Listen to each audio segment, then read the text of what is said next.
நேற்று அமைச்சர் பெருமான் சேகர் பாபு அவர்கள் நான் கேள்விப்பட்டது என்ன கேள்விப்பட்டேன்னா ஒரு வார்த்தை இவங்க அவசரப்பட்டு விட்டுட்டாங்க போல இருக்கு. எங்களோட வயிற்றுல அடிக்கிறீங்களே, பேனாவெல்லாம் வைக்கிறீங்க, எங்களுக்கு பசி ஆத்தக்கூடாதா அப்படின்னு ஏதோ கேட்டாங்க போல இருக்கு.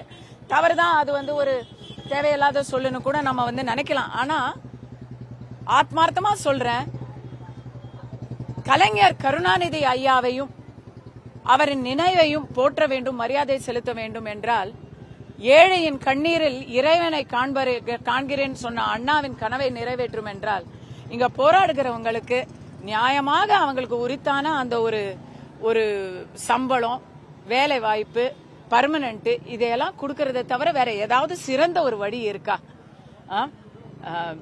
பேனா எழுதுமோ எழுதாதோ, ஆனா இவங்களுடைய கோரிக்கையை நிறைவேற்றி வச்சா வரலாறு உங்களை எழுதும்.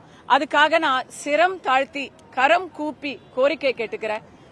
அமைச்சர் பெருமக்களையும் சரி, துறை சார்ந்த அமைச்சர் நேரு அவர்களையும் சரி, முதலமைச்சர் ஸ்டாலின் அவர்களும் சரி, உங்களுடைய கோரிக்கைகளை நீங்க சொன்ன வார்த்தையை நீங்க நிறைவேற்றுவீங்களா?